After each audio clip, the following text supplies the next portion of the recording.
From Philadelphia, the city that pulsates with the beat and the rhythms of yesterday and today, it's time for the Geator with the heater, the boss with the hot sauce, Jerry Blavin. 60 seconds make 1 minute, 60 minutes make 1 hour, 24 hours make 1 day, and out of that 24 hours, 2.5 hours are dedicated by the young teenager to the hit this show on the radio. So without further ado, let's carry on through now. 5, 4, 3, 2, 1, blast off! Young teenager, gather round. Hark to the sound I'm a putting down.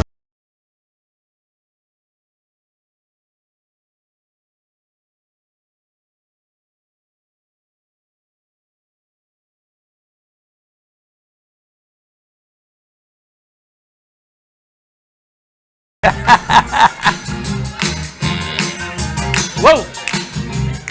Ladies and gentlemen, I am the Geator. That's my name. The boss with the hot sauce. Anyway, it is so nice to have you here again on a wonderful Sunday. And I got to tell you, we've had some wonderful people that have been a part of my career, a part of your career. But today we've got somebody very special. I mean, you know, living in South Philadelphia and growing up in South Philadelphia and being a part of the music scene in the 50s was probably the most exciting time for a kid like me. But more important, for a kid that in 1959 had the #1 record. This was the record.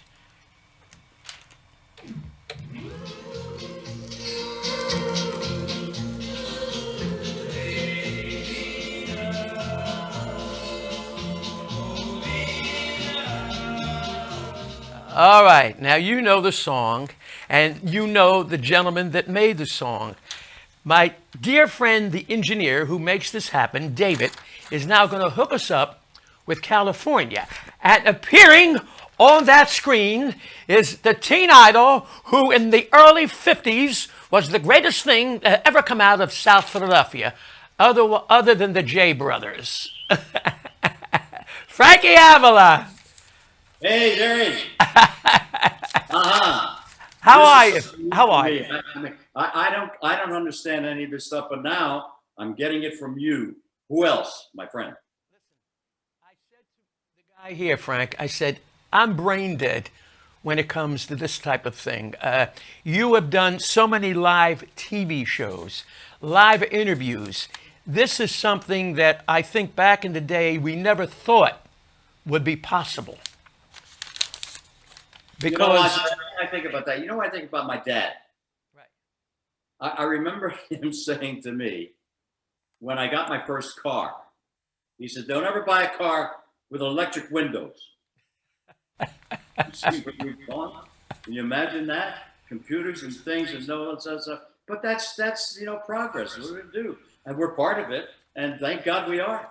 Well, you know, the wonderful thing, and we're going to review the career. I mean, you were 12 years old when you were playing trumpet with Rocco and the Saints?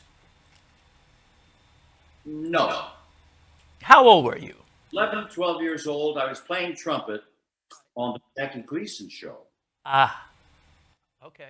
I didn't join Rocco and the Saints until I was about 16. And we were playing a place called Mary's Inn in New Jersey. Right. And then we would play Bayshores. And we Summers played Point. Summers Point all summer. We would play 7 nights a week, 5 sets a night, 45 on, 15 off, and 2 jam sessions. So that was, and loved it. Sonny Troy was a guitar player from the neighborhood there, and he was wonderful. Our band was terrific. And that was the start for me to start singing, really. Now, when you did the Gleason show, because our dear friend Al Martino said to me when we had dinner that he was responsible for that thing happening with you with Jackie Gleason. Yeah, as the story goes, Al Martino was a big star in around 1954, maybe 55. He had the number, no, probably before that, 51, 52. He Right. had a song called Here in My Heart. Remember that, Jerry? Yep, that's it. And it was #1 all over the world.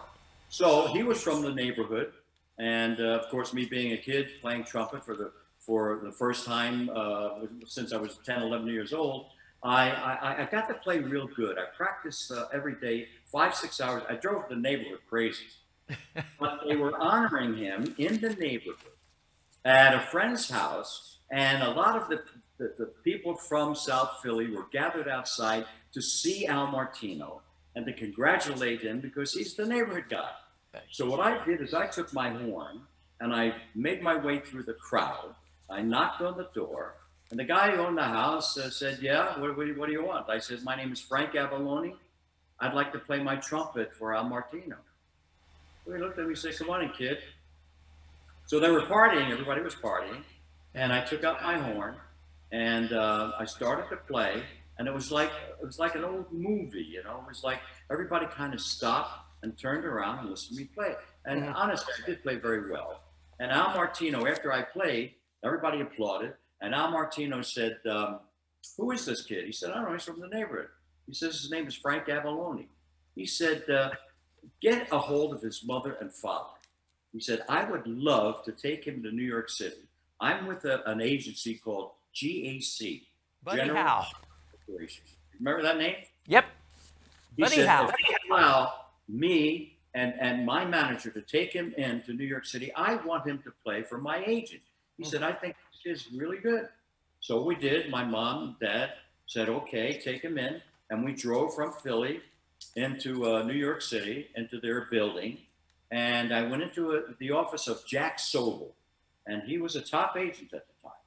And he said, Jack said, "Let me hear you play." I took out the horn again and I played. After I played, he said, "I got an idea." He said, we handle Jackie Gleason, and he loves the trumpet. He said, "So what I think we should do, he's right here at the Sheraton Hotel. He's got a penthouse there. They're in rehearsals now with the writers and the director. Let's bring the kid over and let him play." So I go there. The director's there. The writers are there.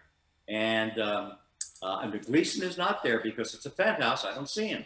Yeah. So they say, "Okay, take out the horn and play it." Take out the horn. And I play. As I'm into about a couple of minutes, seconds of playing the song, it was called Tenderly, I see this door open with my eyes, and who's there but the big man, the fat man, Jackie Gleason. And I finished playing, and they applauded, and Gleason said to his people down there, "Write a show. I want them on in 2 weeks." That was it. What was the song that you were playing on trumpet when you did the Gleason show? Tenderly. And when you did the show, because I this did thing the was show, and apparently what had happened, they had gotten a lot of letters and mail for people saying, "We'd like to see that boy again." Okay. Now the producer and director come to the guy who was now handling me, that was a friend of Al Martino, and said, "Does he do anything else?" So the guy said, "Yeah." They said, "What does he do?" He said, "He tap dances." I never tap danced. But I said, "I'll learn." So they gave me a couple of months, and I started learning from a guy from the neighborhood, Mike Lannon. You remember him? yes. Mike Lannon? So he taught me how to hoof. So I learned that, and I went on the Honeymooners. And Ralph Norton introduces me. He's a kid from the neighborhood. His name is Frankie Avalon. They call him Frankie Avalon. Right. Listen to him play. So I played a song called Blue Skies, and the second chorus, I did a tap dance. Finished up playing, and that was my introduction to television on the Honeymooners. Now, how do you go from playing trumpet to singing? Because basically you were a musician. Now you're doing a little tap, but where does the transition where you start to sing? Well, when I started playing trumpet, it was a passion. And someone said to my dad, said, "You know, this kid really got some talent. I think he ought to get some real good lessons, a teacher." So they found the first trumpeter of the Philadelphia Orchestra. His name was Seymour Rosenfeld. And someone got in touch with him, and I would go by myself. I'd take the trolley car on Snyder Avenue, Broad Street, get on the subway, I'd get off there in Germantown, I'd get on another trolley car and walk for 1 block, and I was in his house. And he would give me a half-hour lesson, and it cost $5 at the time. And I had an uncle, Uncle Tom. He would give me a couple of bucks. Somebody would give me a couple of bucks. And I started learning how to play trumpet. With all that experience and learning, I became the first trumpeter of all Philly orchestra. Wow. So that was a big step for me. Sure. From Now- there, yeah. Go ahead. No, and that started me playing trumpet more and more and getting more. I went to South Philly High. Jay Speck was our teacher there. He was wonderful. Some of the greatest musicians come out of Jay Speck. Mike Natale, trumpet player. Sonny Troy was playing cello at the time. Great music. Lou Tabakin, a great jazz player. So we had good training, good training from wonderful teachers. And then things started to progress, and I did lots of other things. I did more television, playing trumpet and all that stuff. But when I became about 15, 16, there was a band called Rocco and the Saints. And the trumpet player that they had, I think, quit the band, or he was no longer with them. And Rocco had heard about me from the neighborhood there. Right. He lived in Germantown, and he was Rocco of Rocco and the Saints. So he came to my house downtown and knocked on the door. He said, "I'm Rocco. I want to hear you play. I'll audition you." So I played for him. He said, "You got the job." Now, this is really funny, because when he finished giving me the job, told me how much I would make like $30 a weekend or whatever it was. And he comes out, we open the door, and I see, on our little streets there, one car could go through, one car park. I see this 1955 Thunderbird, bright fire engine red. I said, "Wow, what a car."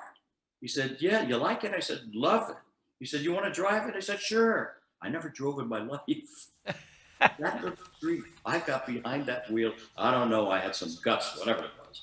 And I drove around the block and came back in again. From there on in, boy, I said, "Listen, Show business. yeah." So that was that. I got with Rocco and the Saints. Right. While I was with Rocco and the Saints, I played trumpet. Right. So every once in a while, I would sing a couple of songs, 5 sets a night. I'd sing a couple of songs. And now people started to come up and say, have Frankie sing some more songs.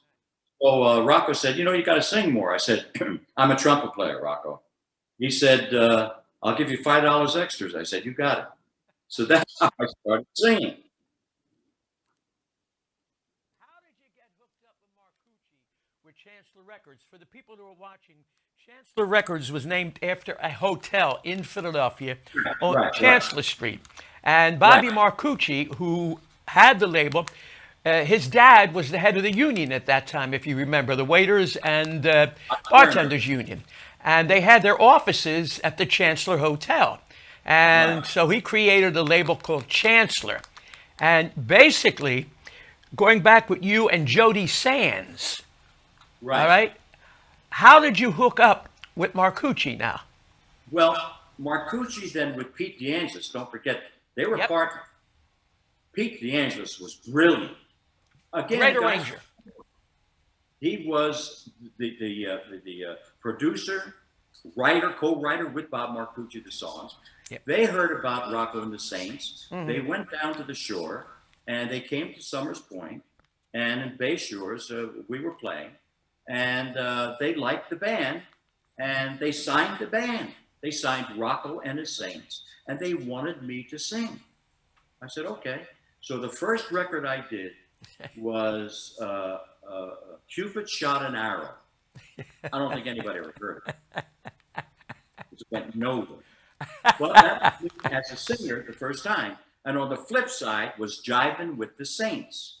So we did another record, nothing really happened. So finally the band said, we're not doing this. One of the guys in the band said, I want to be a chemist. One of the guys said, I want to be a doctor. Wants to be a I said, hey, I want to do this. I like this kind of music. I like being on stage. So they kept me, and I recorded some other songs, Jerry, that, again, just didn't make it. Shy Guy, I don't know, 3 or 4 of them. So I had one more on my contract to do aside, and they took me into the studio, and Bob Marcucci and Pete DeAngelis wrote a song called Dee Dee Dinah. Yep. So I go in to New York. Bell Sound was the name of the studios where we recorded. And we go in to do a 3-day, 3 songs in 3 hours of recording. So now comes the song that they want me to sing, called Dee Dee Dinah. They start rehearsing it. In those days, you had 1 track. You see all those things you got behind you, all those tracks? We had 1 track. I was on 1 track. The band was there live. We were doing it live. Yeah. So as they were rehearsing it, being a musician, it was ba ba ba ba da ba ba ba ba ba da ba ba ba ba ba da ba da ba. So to me, it was very staccato.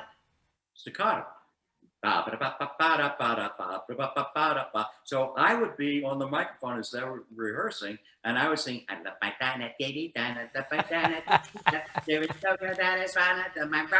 So Pete Dances used to get ready to record it. Says, "What are you doing?" I said, "Well, it's staccato to me. He said, "Let's make one like that." So we make this thing, Dee Dee Dinah. And everybody thought that I held my nose. No, I sang through my So it comes out, and all of a sudden, it starts to hit the charts. Now, in the meantime, I had been trying to get on the Dick Clark Bandstand show. All those records that died, bombed. Dick Clark wouldn't let anybody on until they had something that was hitting the charts. That's how professional Dick was. Yeah. So when my record started to hit the charts, I had my first opportunity to go on the Dick Clark Bandstand show to sing sing. Frank, is that in 57, 58? That was 57. Yeah. Because in 59, Venus, Well, #1 what record. happened here, Jerry, what happened was this. Now, I figured, Jesus, I got a hit song now. It becomes top 5. It's all over the country, and it's top 5. So I'm now getting successful. Now I got to do another song. I said, oh, gee, and they want me to sing the same way. So I recorded another song. Again, it hits the charts. It was called Gingerbread. Yeah. Gingerbread, gingerbread, gingerbread, gingerbread. You're full of sugar, you're full of spice. You're kind of naughty, but that's it. Now, I say, Bubba, I can't do this anymore. I want to sing. I want to sing. So the 3rd record comes out, I'll Wait for You. So, I know we both are young. And I start singing. So that got me now to sing some songs until I got to having the opportunity to sing the song Venus, which became #1 all over the world. 59? 59. Yeah.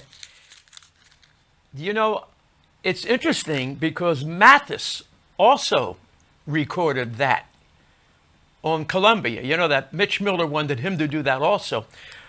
But the interesting thing about your career, which I want the audience out there to know, is that here is a kid, he's a musician, playing trumpet. Well, okay, I'll sing. All of a sudden, you are a major singing teenage idol all across the country. How do you transfer this into the film business? How did that happen? Well, the teenage idol thing was really, I just couldn't imagine what was happening. I mean, I'd walk down the halls of South Philly, nobody screamed, All of a sudden, kids are screaming, this, that, they want this, they want that. And I get the 12,000 fan mail pieces a week. I mean, it was just incredible. It's just, I don't know why it happened. The good Lord, lucky, and it just started to go and go and go. Now, I become so popular with a teenage crowd that Bob Marcucci now is my manager. gets a call from Warner Brothers, and they say, we'd like to put this kid that's got a big following into a motion picture. The picture was called Guns of the Timberland. Alan Ladd.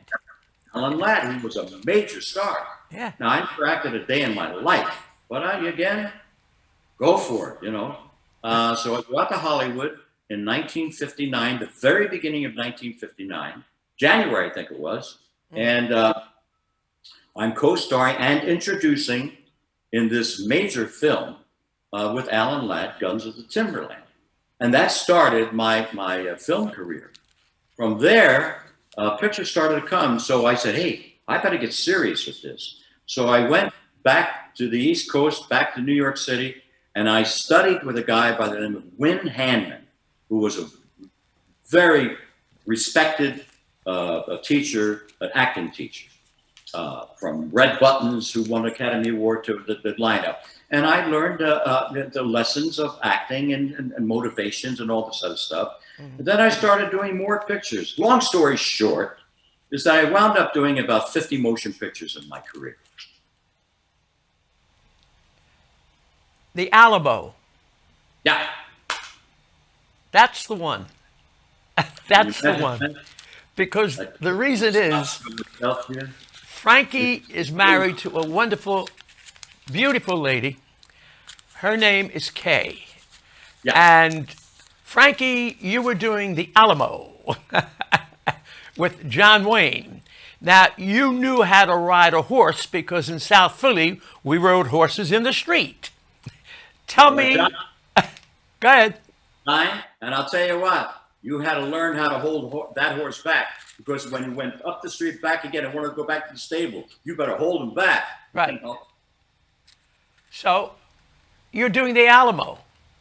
Right. You're married now to Kay. Explain who Kay is and how you met your beautiful wife with all these kids that you have and all of the grandkids that you have. Well, actually, I met Kay's sister first on the Alamo because she was married to John Wayne's son, Michael Wayne, who became a producer. So I met Gretchen first in 1959. I didn't meet Kay, who is my wife, been my wife for 58 years now, in 1962 or 63 when we got married, 63. And I met her. There was a columnist who I became very friendly with in California. Her name was Rona Barrett. I don't know if you remember that name. Some people may, some people not. She did the column, the teen column, all the teen stars. Yeah. You, Bobby Darin, Paul Anka, Rydell. All of us, yeah. And I was doing a film. I think it was Voyage to the Bottom of the Sea, or one of those things, or Sail a Crooked Ship with Robert Wagner. And she came in with Rona Barrett, Kay, my wife. And I was around the table playing cards with some of my buddies and was introduced to Kay. And this is no bull. When she left after the first conversation with Kay, and she walked out of the door with Rona, I said to my guys, I'm going to marry that girl. 58 years later. And ladies and gentlemen, he did marry her, and they've got wonderful kids, and they've got how many grandkids now? 10. 10. Well, that's a good number. Hey, Jerry, that's not a lot of kids. I mean, I got 8 kids. You would think I'd have, but today, in this day and age, 1 done, 2 through. They don't have a lot of kids like I do. Frank, the wonderful thing, ladies and gentlemen, about Frankie Avalon, he never really forgot where he came from, because when he became successful, he took some of the guys from South Philadelphia with him. A guy called Eddie Cadamo, who became a great stuntsman. Also, Huckabuck. Huckabuck was a great dancer. Remember that, Frank? Absolutely. And Sonny Troy. Yeah. Yeah. The business that we were in is so completely different. And I'm going to tell you about what I think is wonderful. And I'm going to see if you agree. Malt Shop Memories Cruise. We have been doing those shows now since the very beginning. You were on it. Bobby was on it. Frankie Valli's been on it. It is probably a throwback of what the music really was for today and young people who go on these cruises, other than our demographics, Yeah, yeah. have such a ball, you know. And I got to remind you folks that normally we would be going out on the cruise next weekend. But because of the pandemic, we can't do it. But we're going to go out with basically the same lineup. So if you would like to get a cabin, now is the time for you to go to get a cabin. And if you mention my name or Frankie Avalon, you will get a terrific discount. So the Malt Shop Memories Cruise is so much a part of what I do and so much a part of what Frankie does. Do you agree, Frank? What do you think of that? Well, you know what, Jerry, I had the opportunity to do the Malt Shop Memories Cruise about, I think, 3 or 4 times. And of course, I was supposed to do it again. But hopefully, God spares, next year we'll be doing it. Everything will be fine again. But you know what I loved about it? In all these years, you know, when you play dates, when you play theaters, when you play concerts, your audience is there, and they've been with you, and they've been fans for a long, long time. But being on that cruise gives me an opportunity to really say thank you to all those people that are on that cruise, because not only am I doing shows for them again, but I'm walking around the ship talking, taking pictures, reminiscing. Frankie, remember when you were in Chanute, Kansas? Remember you were here? Remember so it's one-on-one. It's then getting to the point of being a part of my fans all these years to thank them. And you know, it really is the last of our world of today. And of course, the people from Malt Shop Cruises, they have other cruises. They have the Tower Power thing. They've got a disco cruise. They got a flower power. They have so many different cruises. And all of those cruises at this point have been at a halt. But they will resume next year. So folks, I would suggest if you really like to cruise with people from our world, those are the people you got to contact. Malt Shop Memories Cruise. Frank. Good. I'm just mentioned it because, you know, it's everybody just loves it. And I don't care what age you are. Right. I mean, you can be of our generation, but you know, a lot of young people love that music. So when I go on those cruises now, I see all different ages. It's not just people from the 50s and the 60s. The people the kids that are in their 30s, 40s love those because they love the music. Well, you know, another point, Frank, is that when young people hear our music for the first time, it's brand new to them, and it's good.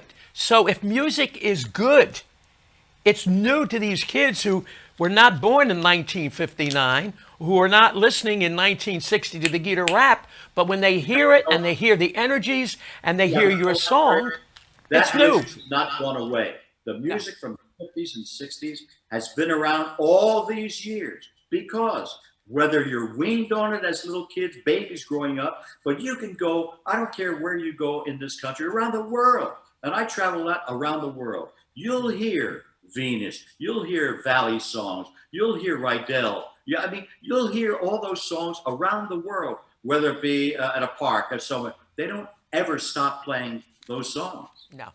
You know, you're talking about Frankie Valli. As a matter of fact, say hello to him because he's watching us. I spoke to Frankie.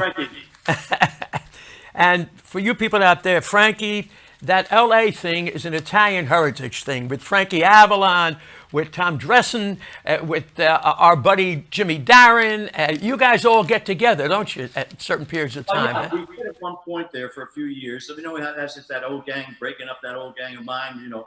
But for a few years there, and Tom Dreesen was really the instigator to put this together. It was called the IMO, Italian Men Only. Of course, it didn't really mean anything because we took other people. But we would have Dennis Farina, we'd have Valli, we'd have Jimmy Darren. Yeah. The list goes on and on and on. Joe Pesci, you know, all the guys that you see on television now, whatever. And we sit around, drink wine, have some pasta, and just reminisce of our upbringing and our backgrounds.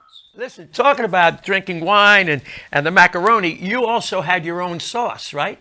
That your sister had and you made your own. What were you doing with that? I love that. You had your own cookbook. You know, Jerry, I've been kind of entrepreneurial, so to speak. Because I just didn't want to just get locked into just being the entertainer, the actor, the singer. I wanted other things. I've been like that since I'm a kid, but because of the fact that I used to. The best thing for me was to buy a comic book and look at the things I would send away for. I just loved that kind of stuff, and I got involved in lots of things. I came up. The first thing I started with, I found a product. I've been in herbs, taking herbs for 55 years. Before they were really something that people really talked about. I went to the place, it was called, not around anymore, called Herb Products. And it was North Hollywood there.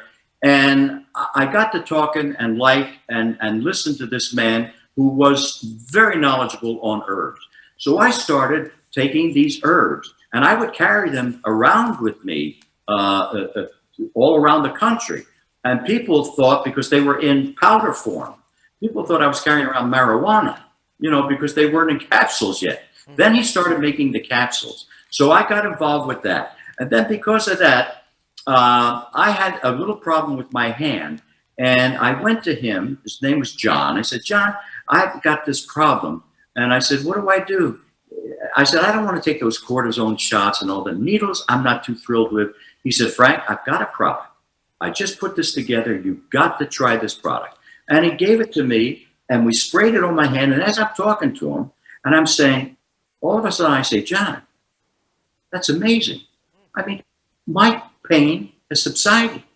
So I go to a friend of mine, George Simone, and I say, George, I got this product. He says, terrific. Now we go to another facility, manufacturer, and we find out that we wanted to do this. We're the first ones to come along and put a pain reliever in a roll-on. And we called it Zero Pain. So now I'm with Home Shopping at the time, and I present this to the buyers there, and I say, try this product.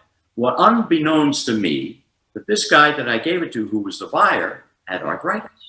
So I gave it to him. He came in the next day. He said, I want the product. I want 5,000 units. My partner says to me, let's make 10,000.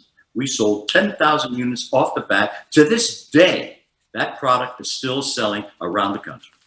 Where was Stallone's wife involved with you in that? Stallone. Simone. Stallone. Sylvester Stallone. Oh, yeah. Well, my partner, represents Stallone, yeah. Right, For Stallone. They've got a product called Serious Skincare, which they've done tremendously because he's just a maven. George Simone is just wonderful. He just knows how to present it, knows and tells you it's good, it's not good. I don't think we should do this. We should not do that. I listen. I learn. And that's the most important thing. Yeah. Tell me about Grease. Grease. How did that happen? I mean, the biggest Broadway play, okay, on Broadway, then a movie. Again, being at the right place at the right time, or whatever. I'm playing the Copacabana. Right. This is 1973, probably. And I get a call from the PR department, and they say, Frankie, there's a play, and it's really happening on Broadway called Grease. They want you to come and do a photo shoot because you're of that time, right? That period of time with music and so forth. So I said, okay. So in the afternoon, before my shows that night, I go in and I meet Travolta. He was in the show, and a few other people. Boswick, I think, was in the show, and I watched the play. Time goes by, and I'm playing golf. I love to play golf. And I played at Lakeside Country Club here in California. And my manager at the time was a guy by the name of, I'll leave it. But he comes to me, I come off the ninth hole, and he says to me, I got a script for you. I said, okay, what is it? He says, Grease. I said, Grease, what character? He says, Teen Angel. Teen Angel. Pass. I go back. I play the back nine. I come back in. And he says, still got the script. He says, They won't take no. They want to see you. They would love just to have a meeting. I said, okay. So I go into Paramount, Dick Link. So I go to Paramount, and we sit down, Randall Kleiser, Alan Carr, and they say to me, why don't you want to do this picture? I said, because I don't like the role. They said, why? I said, because I saw the play. I said, and the play, Teen Angel comes out of the sky, the rope at that on stage, all in black, long sideburns, black leather jacket, and he does a version like Presley. I said, I love Elvis. Ain't my style. They said, we'll change it. I said, you what? We'll make it. They said, go by the piano. So they got a piano there. Louis St. Louis was his name. And he starts, and I read music. The story said, da da da da da da da da da. I start singing the song, my style. We got it. Make the deal. Make the deal. I go into the recording session. I do 4 takes, full orchestra. I listen to the last take. I said, let me hear it back. Now I know that if I'm going to do a film, and I've got to lip sync, because that's what you do, movements and all that stuff.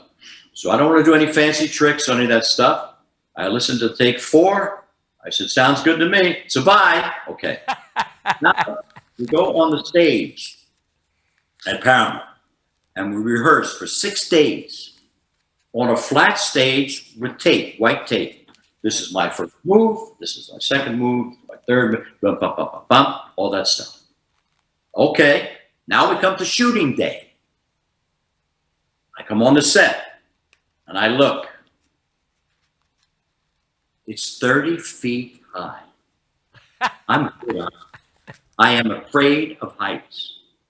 I go up there, and I'm on that little pedestal. Yeah. And I start using. Now, Teen Angel's got to be cool.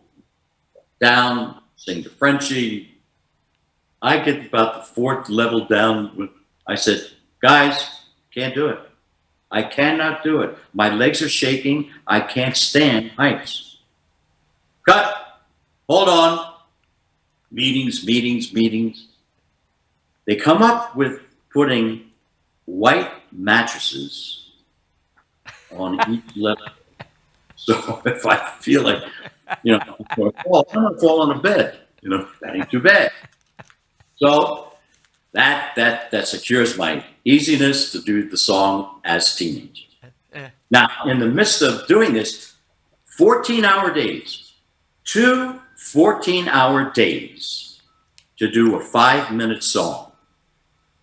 Now, in one of the breaks, the director comes to me, Randall Kleiser. He says, Frankie, do you remember me? So I said, not really. He said, I was an extra on your beach party pictures. I said, are you kidding? Yeah, if you watch your old pictures, I'm in the background like this. He's now directing me in this picture, which becomes, forget to this day, it's the biggest, highest grossing musical film ever. It's funny, like it's with Valley. I mean, he does the theme, you do. It's like 2 Italian kids. The plot is about teenagers, It was just like, when I talked to Frankie about that, because, we go back with Frankie Valli. I mean, when it was the 4 Lovers, when it was Frankie and the Romans and all of that. And the body of work that you guys have done, not only in the recording industry, but also in the motion picture industry with you and with Frankie and The Sopranos and some of the things that he did.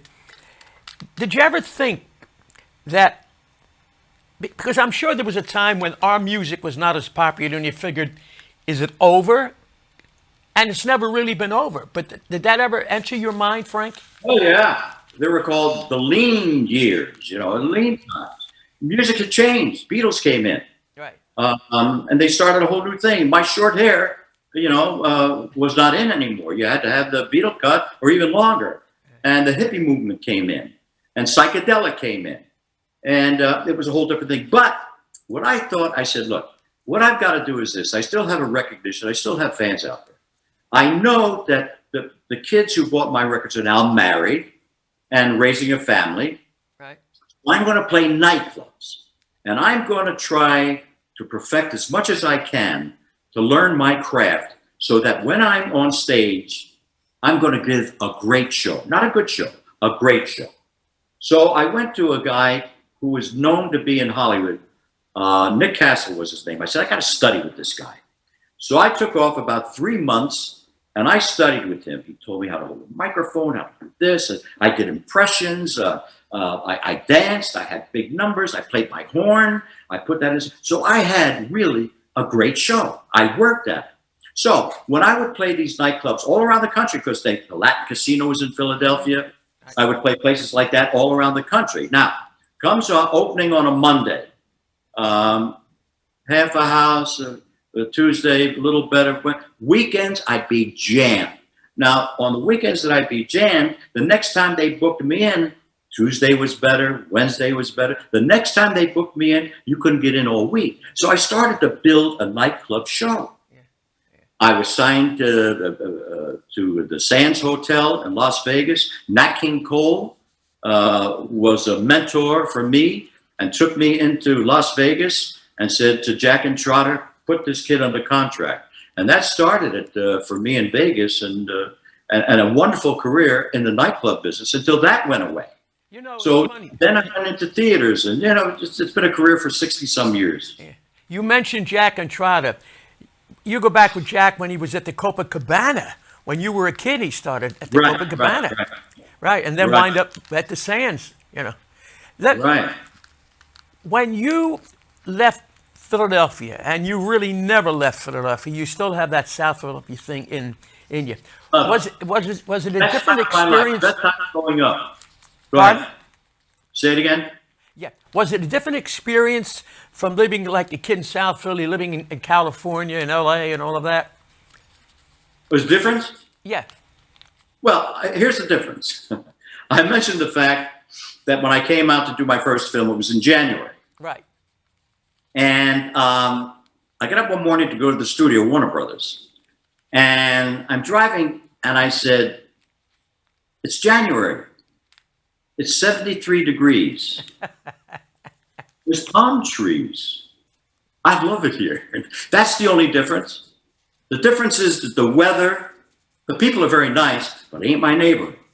Right. That neighborhood of mine growing up is the best. When I think back as a kid, the fun that we had in a row house, in a community of all different nationalities you grew up with.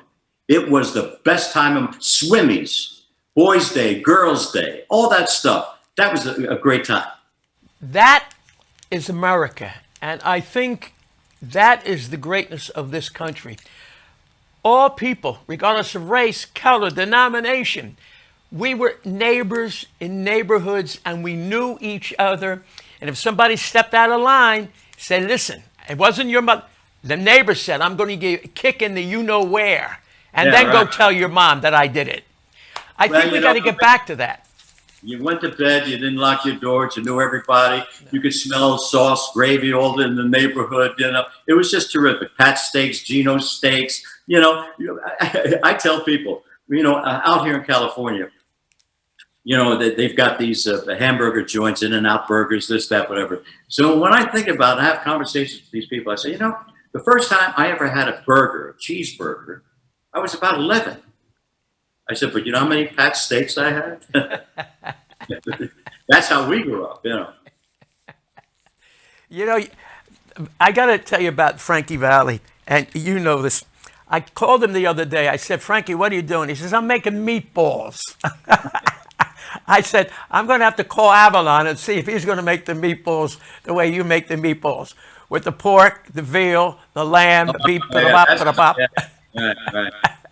Yeah. The Do sauce. you fry them first, or just throw them in the sauce and all that stuff? Hey, Valley is terrific. We've had a lot of wonderful times together. I admire him as a friend. Not only that, but his talents.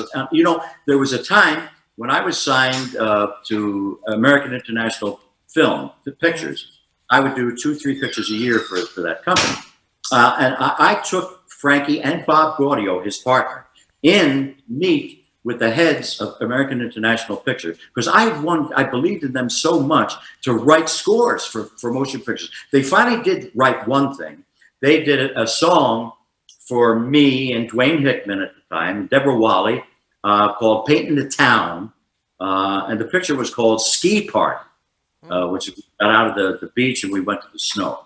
But I just believed in them. I just loved the talent. Yeah. I want to play something for you. I'm going to see if you recognize this. Hold on for 1 second, pal. I'm going to play this. I think you'll get a kick out of this. Hi, this is Don Rickles. I hope you listen to the boss with the hot sauce. That's Jerry Blabbett, who I definitely feel should be committed. The man is out of control and is a little ridiculous. I've seen men that are short and thin, but this man needs medication and a lot of help. So if you really watch Jerry Blabbett's show, you definitely have a problem at home. Say when you're beating up your wife, tune in on Jerry Blabbett, it'll relax you. Okay? I don't hear that. Jerry Blabbett's a dear friend of mine, but keep it quiet. Love him, and I love Jerry Blabbett. Don't go by me. I have cataracts and I saw him once. It's a little too low. Did you hear it? I couldn't hear it, no. It was Rickles. It was Don Rickles. Oh, And if you remember, when we were together, we tried to call him. He was in Malibu. Do you remember that when we called him? He had the answering machine on. I'll tell you something. Jerry, I did 3 films with him. Yep. 12, 14 hours a day. You want to talk about laughs? He never stopped. I love that guy. And I've got such wonderful memories.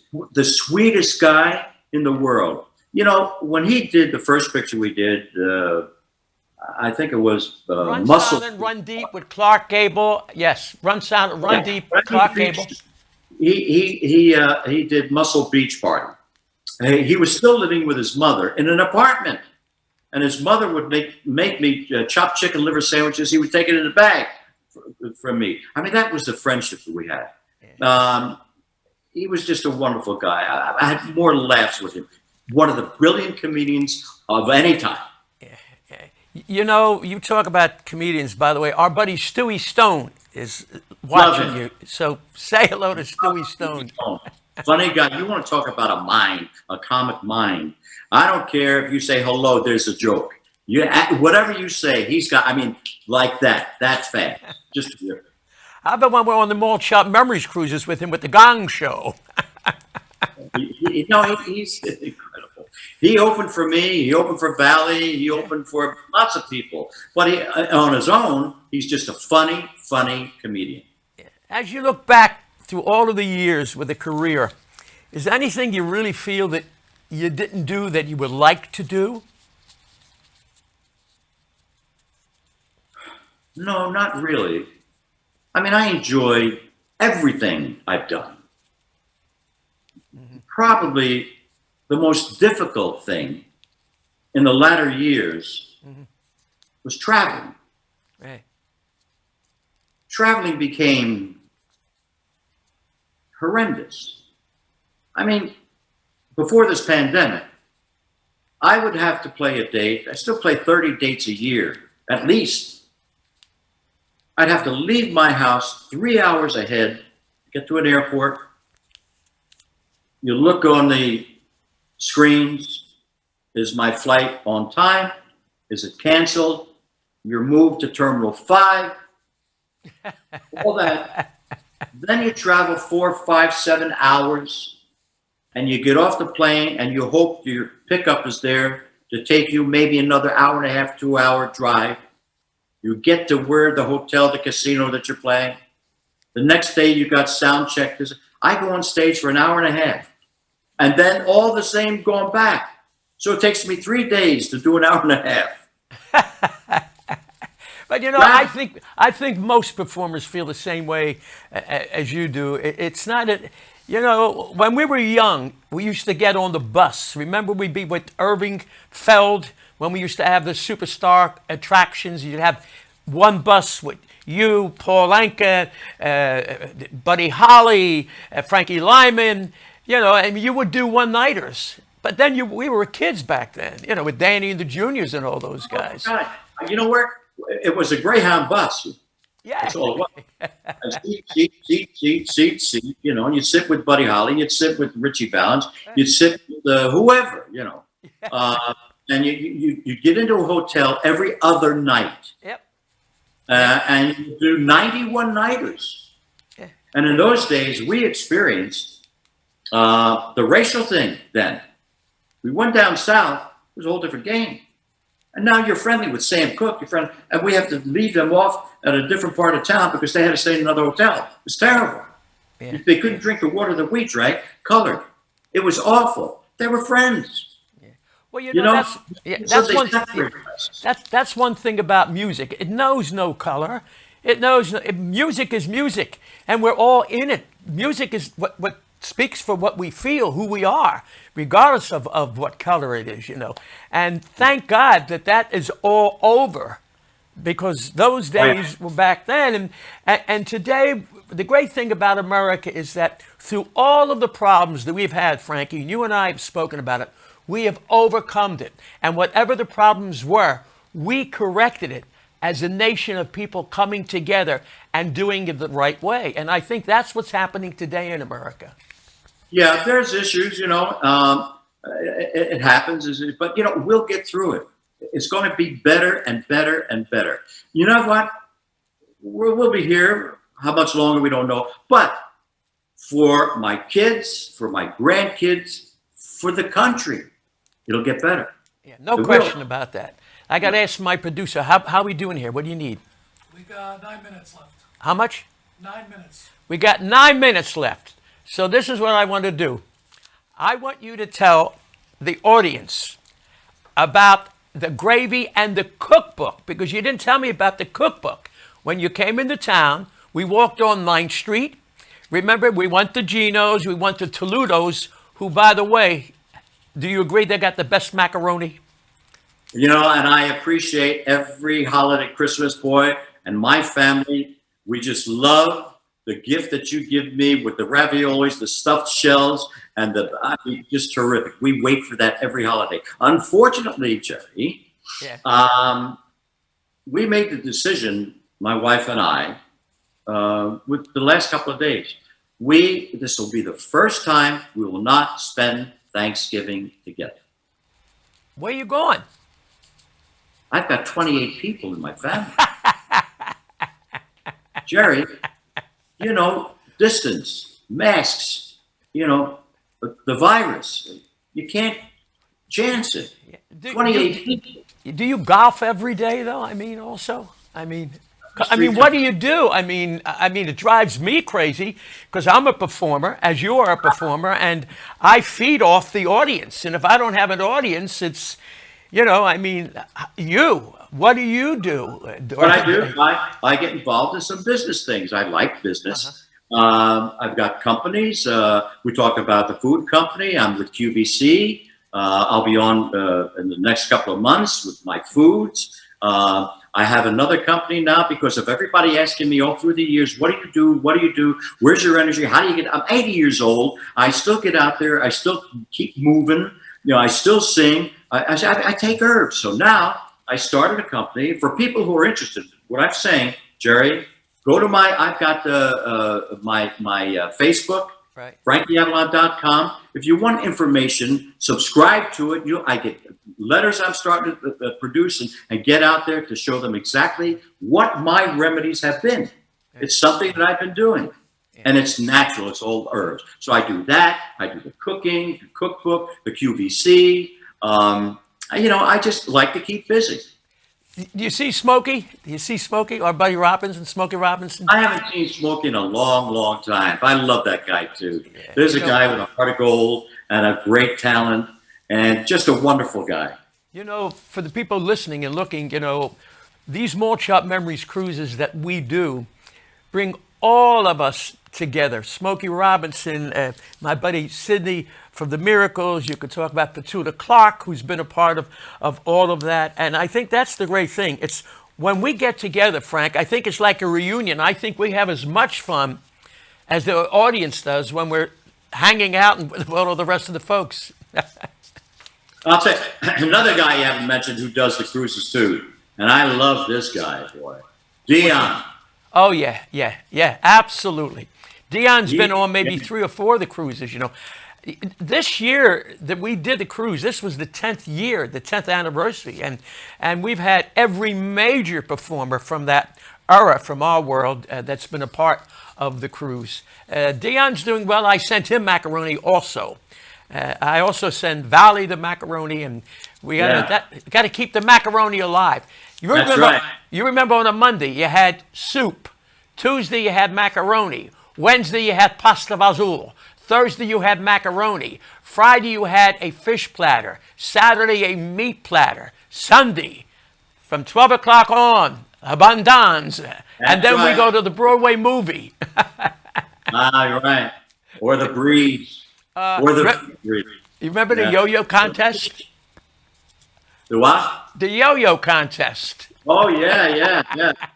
Cheerio. That was what it was. Right. And the fond memories.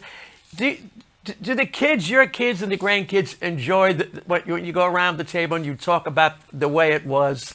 Because you're painting a picture. I mean, we're painting a picture right now to an audience out there.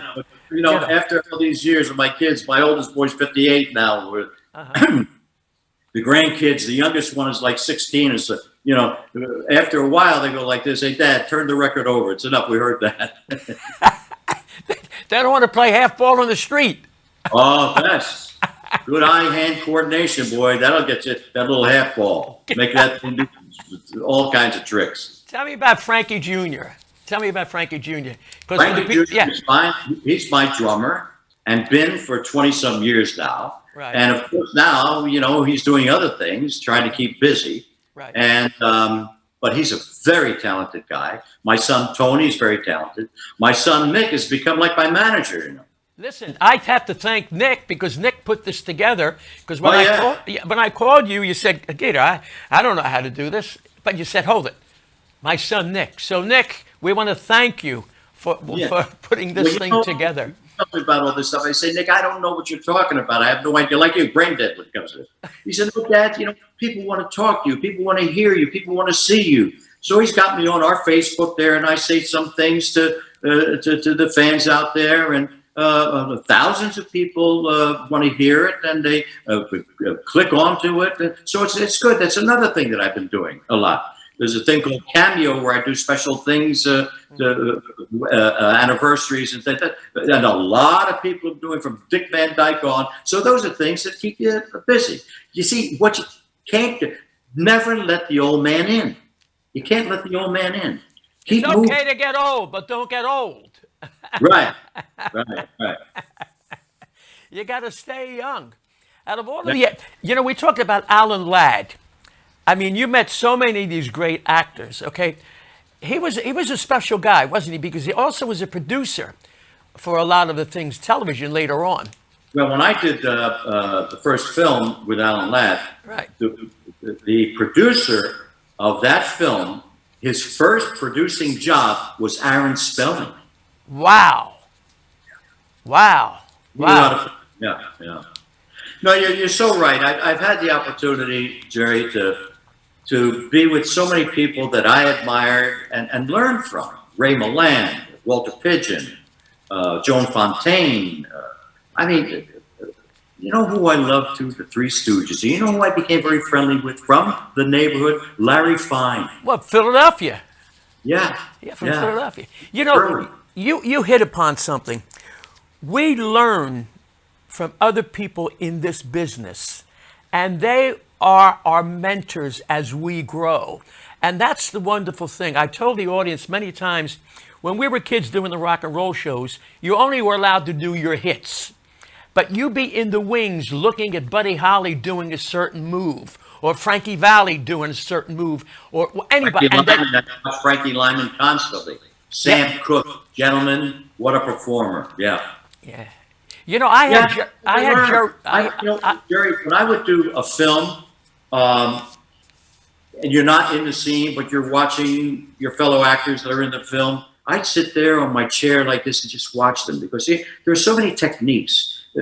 Acting is so tedious. You come home from a day's work of 10 hours, 12 hours, whatever it may be, you are drained. It's nothing physical. The glass here, you got to make sure that you're out of focus. I mean, there's so many technical things about it. So I made sure that I sat and watched these great people that have been doing it for years and years and years. And that's how you learn. Never stop learning. Let me tell you something. You're the same kid that you were in South Philadelphia. And that's the great thing about you. You never forgot where you came from. And you're just a beautiful human being. And being my friend, I just want to thank you for the friendship all of these years that we've had. And, you know, thank you for sharing this with an audience. We are friends. Thanks for this conversation, this chat, as they say. Yeah. But I got to say one thing before we say bye and whatever, is there's one person that's been very, very important. My wife is extraordinary. Without her, nothing. Believe me. Yeah. What a gem. Beautiful lady, beautiful lady. Yeah. Listen, stay well, stata bon, and I will talk to you with the macaroni coming your way from Toledo's. Frankie, thank you. Thank you. My man. My man. Well, ladies and gentlemen, there it is. Every week we will be talking with people that have been a part of my life, people that have been a part of your life. The music, the memories, the songwriters. It's all about music, people coming together, people having a part of what America's about.